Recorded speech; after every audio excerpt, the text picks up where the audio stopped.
University, the voice of Reichman University.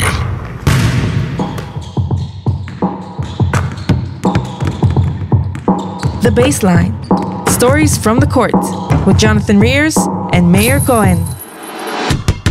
All right, we're back here today. The Baseline Podcast. Jonathan Rears, Mayor Cohen. We have a very special guest today, Keandre Cook. Thank you for coming in. Dre, you've had a crazy year. Speaking of traveling, playing overseas, hit 4 continents, right? Keandre, you started in Australia this year, then played a bit in China, went back home for a few days, and then you got over here for the end of the season in Israel. But from way back, you're from Baltimore, played at Missouri State after Odessa, right? Playing JUCO.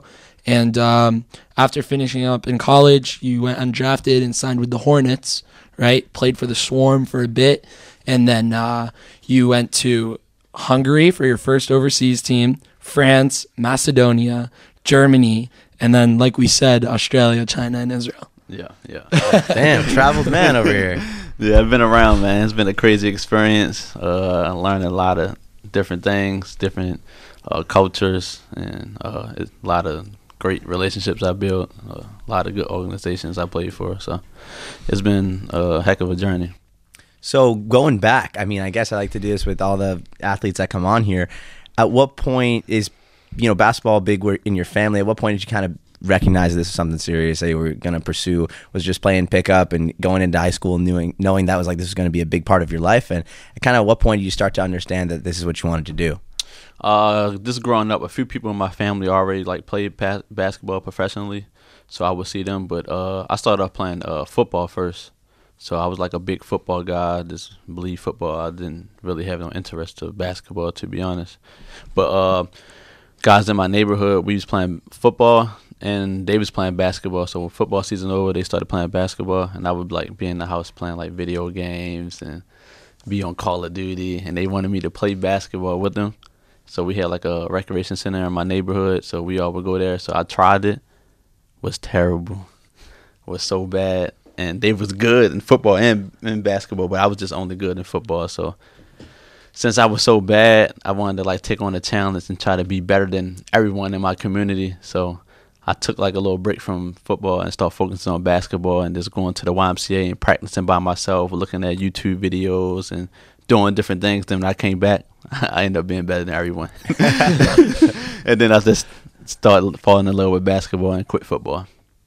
Very cool. And so that was in high school, you're saying, that process? No, that was that's what we hear a lot is that it's changed middle school. From when guys were there before until now. Now you got all these brand sponsorships and everything. So did you go through the AAU crazy circuit, that kind of stuff, or were you journey to go through that? Other guys competitively? I'd like to ask you kind of about coaches that got to high school, moving from high school to college. Yeah, what I only did played you AAU kind for of 3 years. prepare yourself into college sense, when you were going to go into JUCO? As far as basketball, kind of late, because I start touching the basketball in 7th grade, and then 8th grade I played, and then I went straight to high school. So I played AAU 10th, 11th, and 12th grade. When you're in high school, when does that process come? Okay, what I'm going to do next, and the decision to go to JUCO right after high school?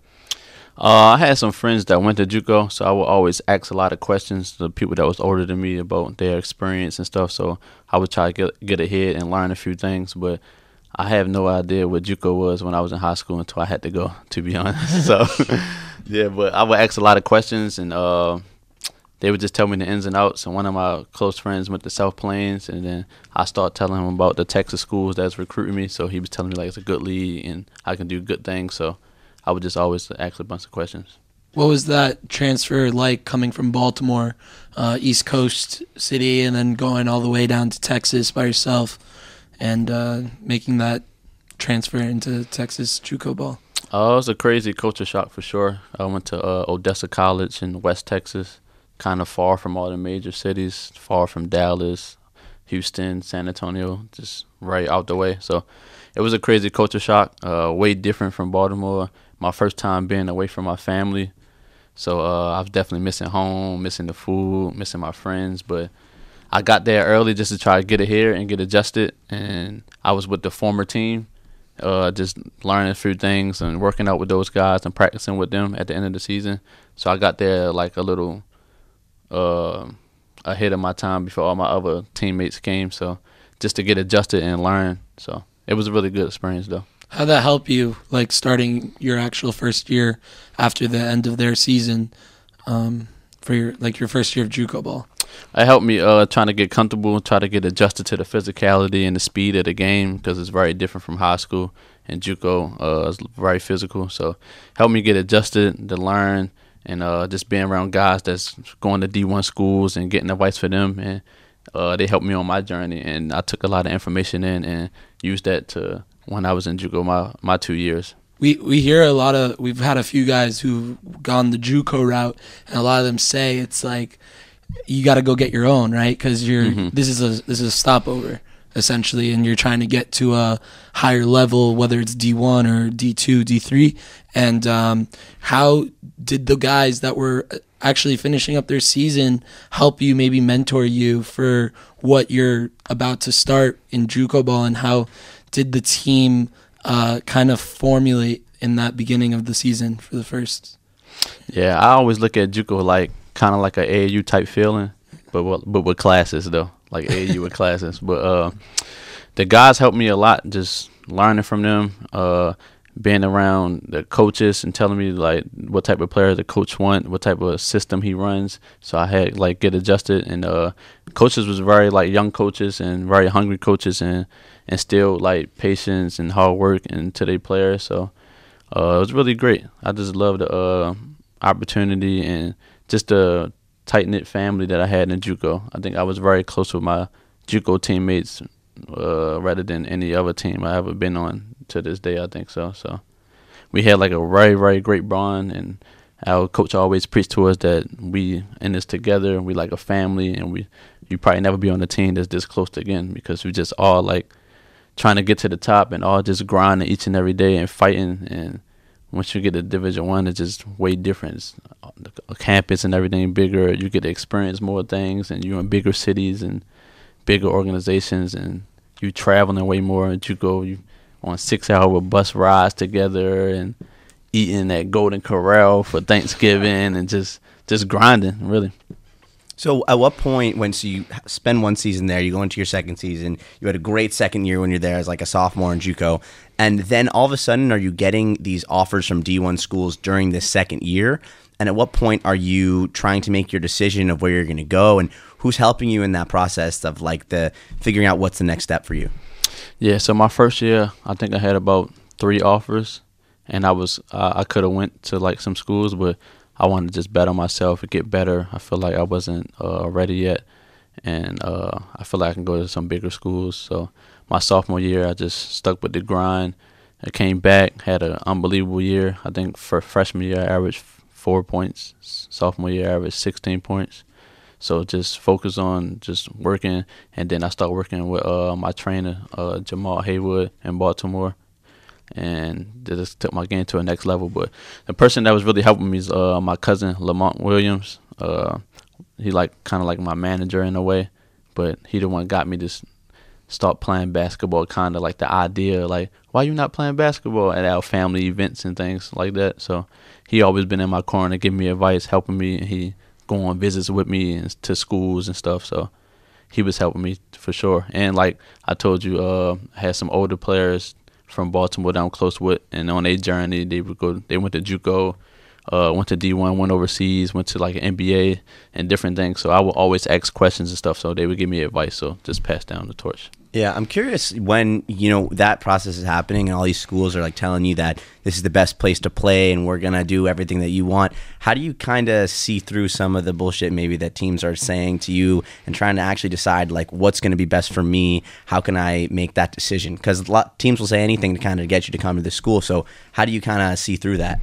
Yeah, it's actually tough. You just got to go there in person and fill them out, see if they're genuine, because a coach can tell you that we're gonna give you the keys. This gonna be your team. And then you get there and it's a whole different ball game. So you just gotta, I don't know, just talk to them, try to trust them.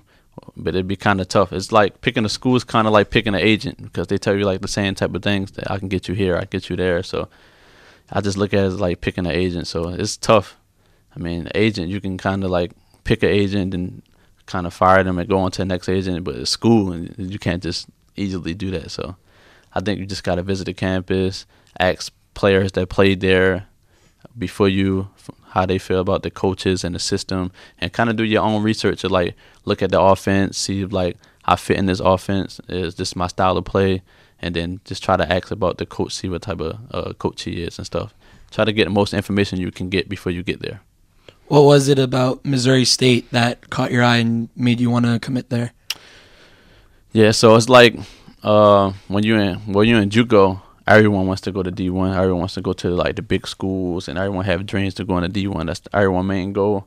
So when I got about maybe like 20-something offers, I think it was a little overwhelming. It was a little too much for me. I didn't know what schools I wanted to go to and what schools I wanted to visit because I only can take 5 visits. So it was kind of hard. So people that actually have like all these high majors and all these schools, I don't know how they pick one school. It's a very tough process. But where is it that you can only take 5 visits coming out 5 of official JUCO, visits. or that's for any player? I mean, you coming can take unofficial visits, but like 5 official visits is just like you only can take 5 official visits. But you can take unofficial visits, like go there on your own and visit the school and stuff like that if you live close by or something like that. But so only can take 5 official visits. It was definitely very tough, and man, I just at Missouri State was my second visit, and Coach Ford, he was at Tennessee State, and he's recruiting me there, and he got the job at Missouri State, and he would come to my school, talk to me, come to games, and always support me. And one of my close friends from Baltimore played for him at Tennessee State a few years before.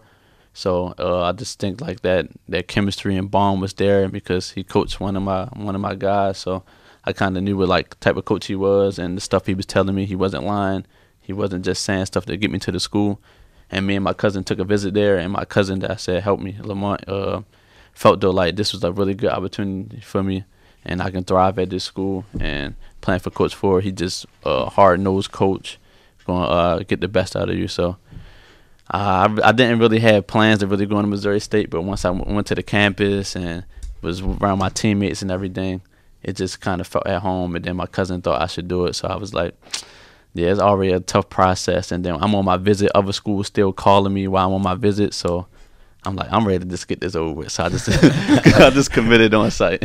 Well, yeah, you went there and you thrived. Like you had great years, playing 30 minutes a game, double-digit points. Like that is kind of rare when you realize that you have picked the right opportunity. You were able to go somewhere that you really were able to thrive. So I guess moving forward, you have this experience, as you said, as we talked about earlier, JUCO, everyone's like kind of trying to get their own, but in your situation, they were more tight-knit as a team. And then you have kind of the D1, everyone's trying to get there. But then later when you're playing for the G League team, for Charlotte's G League, is that kind of similar to JUCO in a sense, that everyone's trying to prove themselves in a bit? Or is it kind of maybe more of a togetherness of a team, or everyone's trying to get their own and that kind of can ruin some stuff? Yeah, so I think like looking back on it, JUCO kind of helped me prepare for a lot of stuff professionally. Even like playing overseas, I feel like it's like a little bit of JUCO, like playing in small teams, playing in small cities, and that's kind of how the JUCO scene is kind of set up, like small cities, small towns, and making adjustments and culture shock. So me going to JUCO, I think helped me thrive, like being overseas and kind of in the G League too, because everyone's trying to get to the NBA, everyone's grinding, and everyone's doing things together and trying to get to the next level. So yeah, I think G League is a mixture of overseas, and I mean JUCO is a mixture of G League and overseas in a sense though. So when did you, I guess once you're in the G League, kind of start thinking that overseas is a real option for you? And at what point are you really looking into and asking your agent, or was your still cousin at the time that was helping kind of decide your next step? And obviously college is one thing, but then going on to play in another country is a totally different thing. So when did that decision come up, and when did you decide that that was what your next step would be? And then what were some of the difficulties that happened in that time of transition? Yeah, I just played in the G League, but it was COVID, so we only have like a 2-month season. We only played 15 games, so I didn't get like the full experience, but I didn't get that much playing time when I was in the G League. So I was just grinding, come to the gym, playing 1-on-1, playing 3-on-3, playing 1-on-1 full court, and then not getting in the game at all till the end of like maybe like the last 3 games. A few people got injured, and I got to play a little bit. And then I wanted to. My agent had some opportunities overseas for me. He thought I should try overseas, so I was open-minded to it. And then I already knew a few people that played overseas. So, but it was a big adjustment though, just being away from home, being in another country. I went to Hungary, but I had some really good teammates though. I had really good teammates. Really, Justin Austin. I said y'all had him on here. He was my teammate in Hungary. Baltimore guy, right? Yeah, he's from DC. DC. Yeah, he was Taylor Persons. Yeah, Taylor Persons is my teammate too. So I had some really good guys, and they made my process overseas much easier because I got to one point that I was like, nah, I'm ready to go home, man. This not for me, man. I don't see how y'all doing this. And then I think that was like in November that it was like, bro, you make it to January, February, it's gonna be smooth. And I just stayed locked in, and I ended up falling in love with being overseas. But at first, it was a big culture shock, big adjustment. I thought I was going to be back, like, the things that I would do in the States or the things that I would eat, I thought it was going to be just the same, just in a different country, to be honest. I thought it was going to be the same thing, so I wasn't fully prepared. They don't have a Golden Corral in Hungary? No. Nah. No soul food at all. I want to take it back for a second. You did sign with Charlotte for, like, right after the draft. You posted about getting shot in 2015 to eventually signing with an NBA team, right? Can you maybe talk a little bit about that experience?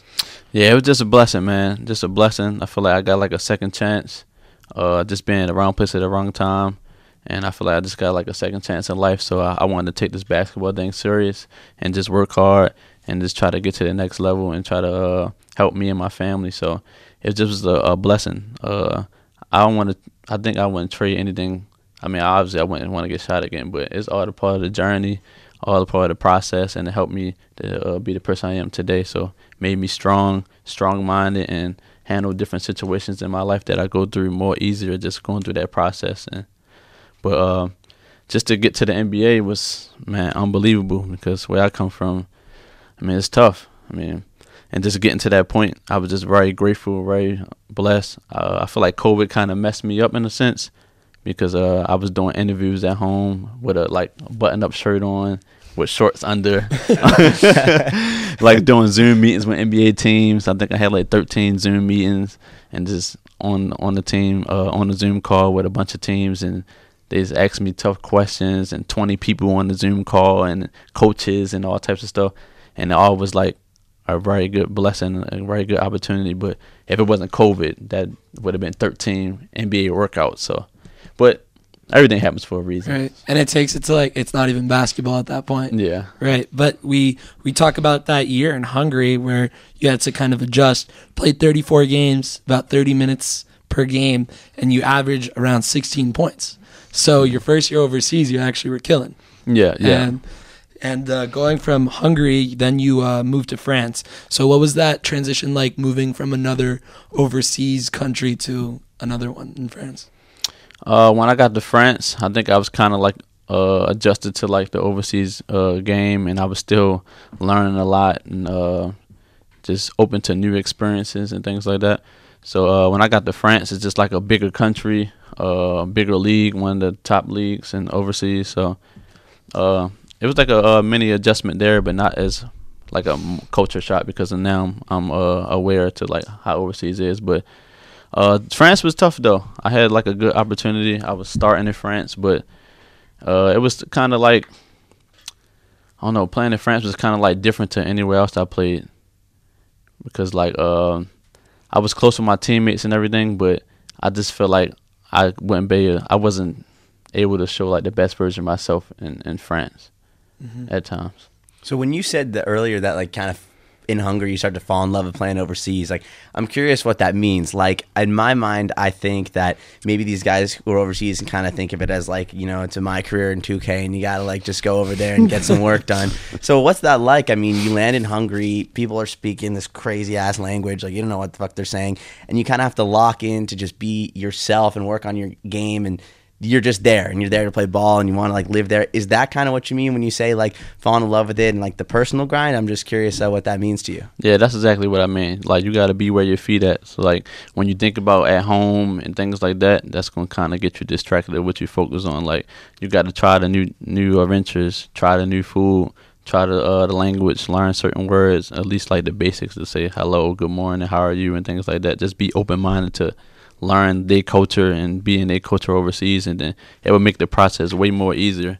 If you still think about at home and trying to get back to the NBA and things like that, you can do that, but don't put all your focus on that. Try to be where you at and try to focus on the overseas grind and get adjusted to how overseas is, and then make the process way more simple. Totally. That's what we hear from guys, and it's cool to hear, and we think that's how you got to lock in and got to do it. Yeah. You can't live in the past, that's for sure. Yeah. But after France, we move on to Macedonia, and you play in the ABA. I'm very interested. I'm not really sure if we've had any guys who played in the ABA. What's that league like? It's like all the Balkan countries really, but very physical, a lot of talent, a lot of teams from Serbia, a few teams from Montenegro, Bosnia, just all the Balkan culture though. But very physical league. You play against some Euro Cup, Champions League, and Euro League teams in there. You got Partizan, you got Red Star, you got Mega, which like Jokic and a few other NBA players usually get drafted from there. A lot of young players go to Mega and try to like thrive and have like a big role and then end up getting to the NBA. They probably got about 12 or 13 draft picks. Oh, wow. That came from Mega. So it's like very good talent, and some people is getting drafted, and then you got the big hitters, Partizan, Red Star, and some other good solid teams in there too. So it's very competitive, and but very, very physical though. I'm really curious about Australia because we haven't had a player who played, I don't think, in the NBL for like a while. This is the league that like you see kind of future superstars, I guess, when you had the Ben Simmons, you had the Giddey, but it's like LaMelo Ball. It's like totally across the world. So like I guess, you know, now as I'm trying to get into like the overseas culture and all that, like I want to learn more about the NBL. What's that league like? Because you're playing in one continent, but you're flying all over the place. Like, is it a lot of travel? Is it like popular there? Are you getting recognized in the street in Australia? So tell me a little bit about the league, because I'm really curious. Yeah, it's a very, very good league. It's growing each year. A lot of players coming over there. They had the Next Star, NBL Next Stars was about maybe about 7 people that's going to get drafted each year. And I had a Next Star on my team that's looking to get drafted this year. Well, going to get drafted for sure. 7'3" guy. But it's a very competitive league. Play fast, tough, a lot of X's and O's. And the season is short, so you're playing about 6 months. But Australia is so big that, like, you flying everywhere. You can't drive to no other team and play. So you get on the plane everywhere. About 2 hours, 3 hours. The furthest you're gonna go is Perth. That's like kind of going to the west, like going to LA from East Coast. Basically, it's West Australia. It's probably about 6 hour flight. But yeah, traveling a lot, playing a lot of games. Sometimes you play 2 or 3 times a week. You might play on Friday, then play on Sunday. It just depends on your schedule. You're either going to start like slow, playing like once a week, or you start playing twice a week, and then the second half of the season is going to be slower, or depends on how you start. But it's a very competitive league. A lot of great Americans play there. There's about 3 Americans on the team, maybe like 2 guys from New Zealand, and the rest Australian. But really good Australian players: Matthew Dellavedova, Chris Golden, and then some former NBA players that played out there too, like Bryce Cotton, unbelievable player, Ian Clark. There's different players that play there, and then some young guys like in the Next Star program that's coming from the States, who coming from different countries like Mexico, Italy, or Spain, that's on the Next Star program that's looking to get drafted and get the opportunity. So it got a lot of eyes on it, a lot of NBA eyes, a lot of overseas eyes. It's getting very popular. Super interesting. You say it's like 6 months, but you guys played 28 games, and then here in Israel you have a 10-month season, but you're also playing around 28 games. Yeah. So it's interesting how they put that all in one. But from Australia, you go, and do you go home or you go straight to China? No, after my season in Australia, we had like the award ceremony and everything, and then I spent like a week or 2 just still lifting and working out because I planned on going somewhere, and then I went straight to China from Australia. Wow. So yeah, because Australia's right, they speak in English. Like at least you got that going on, and then you're in China. Like I said this before, but like you'd be on a different planet, you know. Yeah. So like, what the fuck is that like? Going from a place where like most of the time you can probably find some people that speak English, and you're in France or Germany or something, but then you're in China, and it's like a totally new game and everything like that. So again, another league that I'm just like curious about and how you get adjusted. I know we keep using that word, but like, it's China. Like, what? It's so different. Yeah, China was super different. Language barrier, having translators. Like overseas, you might have some people that speak a little bit of English and stuff like that, but I've never been a part of a team where you have 2 translators translating every single thing that the player is saying, the coach is playing, and ordering food. They translate for us and order food for us. So it was a big adjustment, just how everything is. China is just like a whole different world. Like you have the robots bringing you food Crazy. and all types of stuff. The technology is unbelievable there, and like they have a lot of like different stuff that we don't have in the States and China. So it was like a big adjustment, like off the court, but even on the court, it's a big adjustment too, because not so many of your teammates speaking English, and on offense they can kind of say like different plays like horns and 5 and different things, but on defense it's not like they saying left, right, under and stuff like that. So it's just like a big adjustment though. It's like a big adjustment. That's probably like the biggest adjustment I had since I've been overseas as far as like playing style. But it's like very physical, very high paced game. You playing like every 2 days, you playing a lot of games and stuff like that. So you got to do a really good job of try to get like a lot of recovery in and focus on your body and be mentally strong to play in China for sure. I can't even imagine being on defense trying to call someone like there's a pick. Like, what do you even say?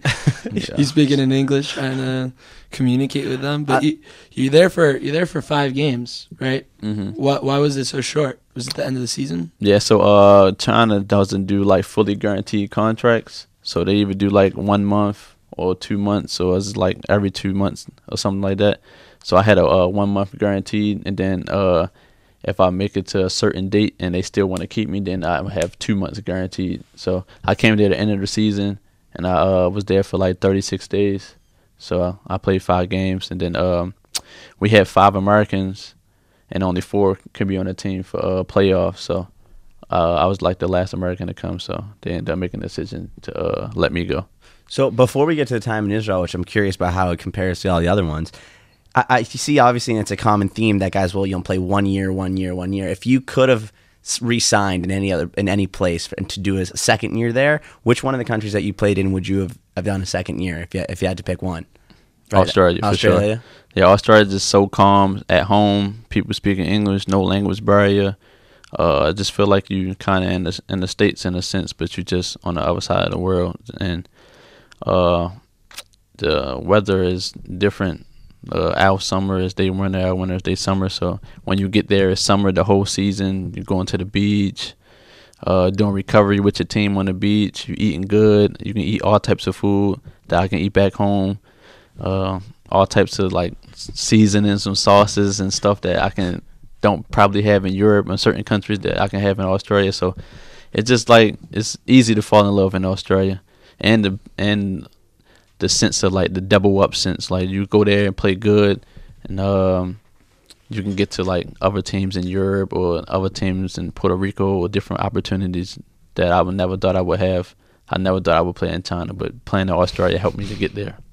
So coming in, I guess, also in China, but now talking about Israel, you're coming in kind of later in the season, and that, like, for Kiryat Ata, like, they have, I guess, all this chemistry that they've built throughout the whole year, and then that's a very common theme in the Israeli leagues. Like, we'll see towards playoff time or when the season's ending up, they'll add another player or two to the team. So tell us about how different it is kind of building a chemistry throughout a whole year with the team versus just kind of showing up or getting pulled in towards the end of the season and then kind of having to catch up in a sense. Yeah, building the chemistry throughout the whole year is already tough in a sense. Just being around the guys, developing, seeing like what type of players they are, what type of spots they want the ball in, just figuring out your teammates, their strengths and weaknesses, and what's going to work and how do y'all gel. That's already like a grind for the whole season, figuring that out. So it might take most of the season. It might be in the beginning of the season, but you just got to click at some point. But just coming in, just how I did, with just like 1 month and a half on a new team, it's like a crazy adjustment because they already been with each other the whole season, and then I just come at the end of the season and just trying to help. So, but the team was very welcome me with open arms. I got adjusted quick.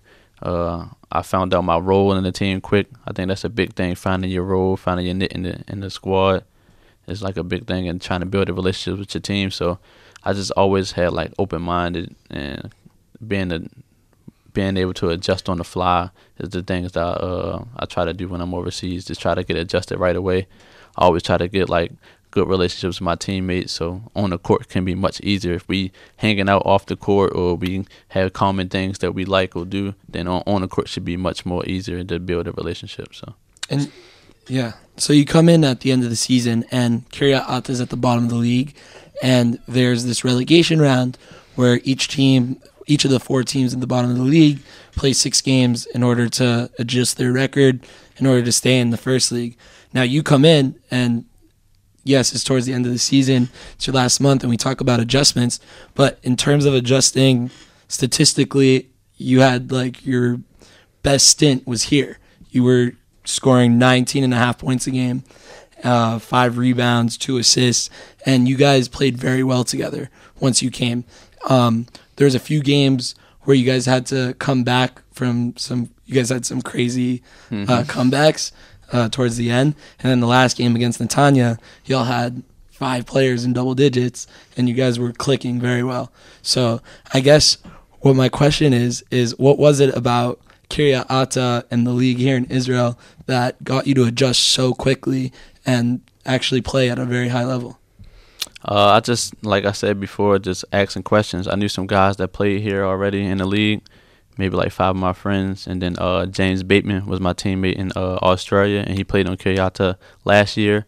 So he already familiar with the guys, familiar with what type of player they need and the role that I'm going to have. So just talking to him just made the process more easier. I already had knew what I was coming into and knew what I had to do for the team. And I feel like I just was the missing piece that they needed to get over the hump and reach the common goal. So it was kind of easy. And in Israel, I mean, they have good players, good coaches, and they make it kind of simple to the adjust, kind of the playing style. Everyone's playing fast, everyone's switching defense, and I just make it a little bit easier. I'm used to going ISO and doing different things, so our offense was already set up to kind of do those things. So I just felt right at home, really. So would you say if the leagues you've played in, kind of the one that adjusts most to your style would be here? And is that how important is that to a player? Because as we see, some guys just have this really difficult time adjusting to a game plan. But do you think that ability to adjust is more of a skill that guys have, that they're able to just come in and fit into any system? Or is it something that, can you work on that, the ability to adapt to whatever system's going on? Or is it kind of something that guys have or guys don't?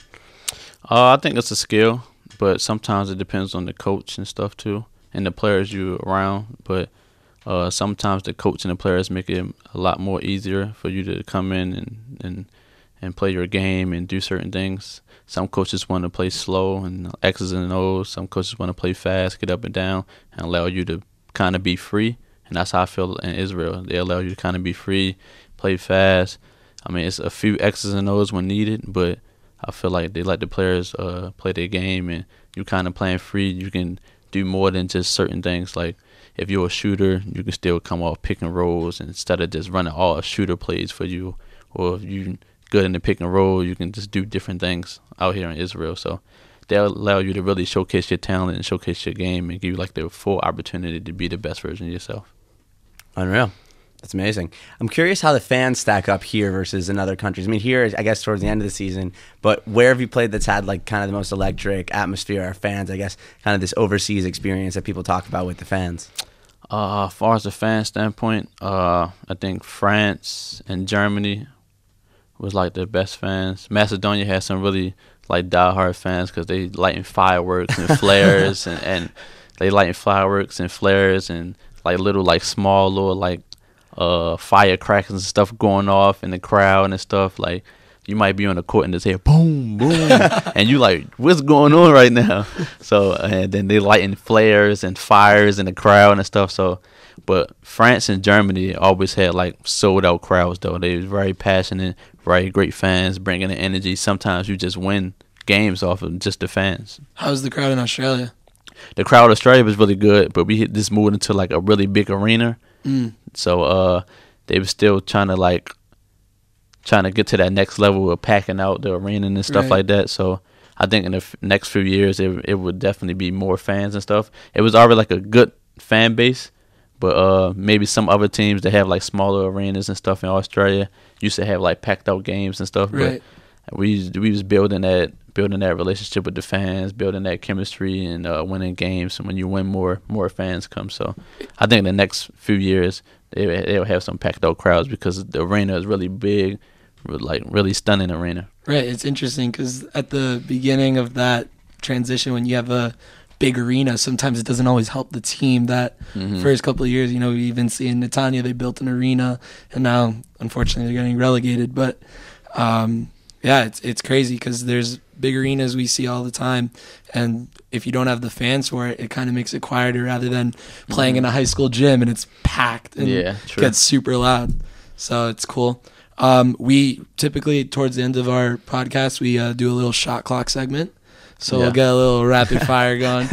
See, I think people coming in are starting to know about this. And I did watch it. I did watch on Instagram, but it's not gonna be probably the same questions. But still answering on the fly is still tough anyway. It is tough. You don't know what's gonna come.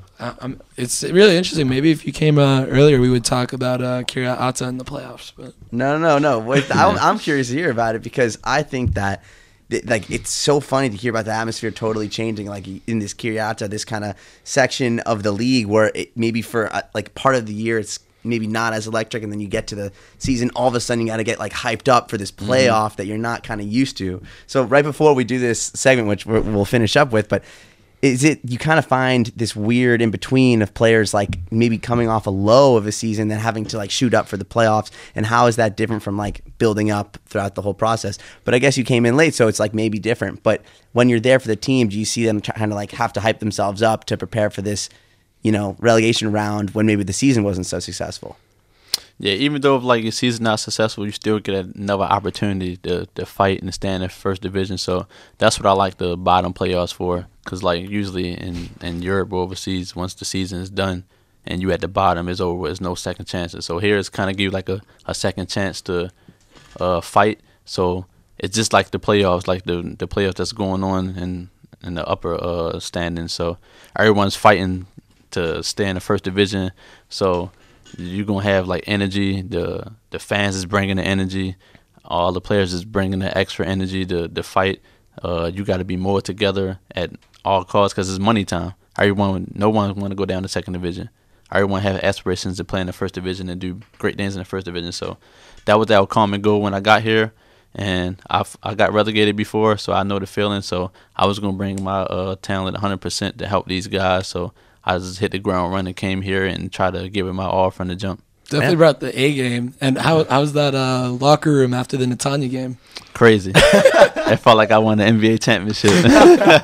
We was throwing water everywhere. We was playing music. We was celebrating. Everyone had great energy. Everyone was in good spirits to fight and see that we in the first division. So it was crazy though. It felt like we really won the championship, and we all was dialed in. We all was locked in the game. We all was fighting. We was playing aggressive defense. We was doing great things on offense. So yeah, it was a fight, man. It was like we was together, like super together, super tight. That was definitely like electric. The most identifying game for you guys, because from the jump y'all were winning, right? Mm-hmm. Like rather than the games before, y'all made crazy comebacks. But yeah, again, I said 5 guys in double digits is not very common out here. So the whole team was clicking. Yeah, exciting, dude. Yeah, I think it's great. The whole like that whole system, it keeps everybody locked in, keeps like an extra something you got to fight for. So it's cool. All right, so should we run to this segment? Yeah. You ready, John? Favorite team you've ever been on? Brisbane Bullets. Favorite basketball sneaker? Questions. Favorite Chinese phrase? You can say skip. Skip. Hardest player you had to guard? In a real game or Any. Carmelo Anthony. Go-to warm-up song. Chicken Pea, people's favorite. Who talks the most trash? Dang. Say Liam. Yeah, Liam for sure. Liam for sure. Chase down block or steal? I'm still Dunker 3. 3. All right. We went with the college shot clock. Yeah, it's fine. That's funny. Well, we appreciate you coming out, man. This was awesome. Dang, So- I messed the Chinese stand up, man. Dang. Because when you said I got to learn some phrase, I was like, I'm gonna ask that later. Like, But you asked Chinese. That's definitely the I hardest. don't know. Like, I don't know. Yeah. Chinese. Ni hao, is that Chinese? Yeah, ni hao is Okay, Chinese. cool. I could have said that, though. I know that. But just on the spot, I'm trying to get to the next question. I'm like, That's damn. funny, dude. If Okay. y'all watching, I'm sorry, man. That's funny.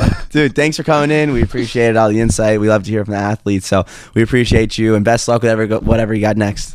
Yeah, thank you. This is really dope thing that y'all doing, the podcast, and it's really, like I told him when I seen him yesterday, it's something different that's not really common overseas. So y'all just getting around to everyone, getting their story out there is really unbelievable. Thank you, dude. We appreciate that. Yeah. Thank you. Thank you. That's a good sign off there. I wasn't expecting that. That's good.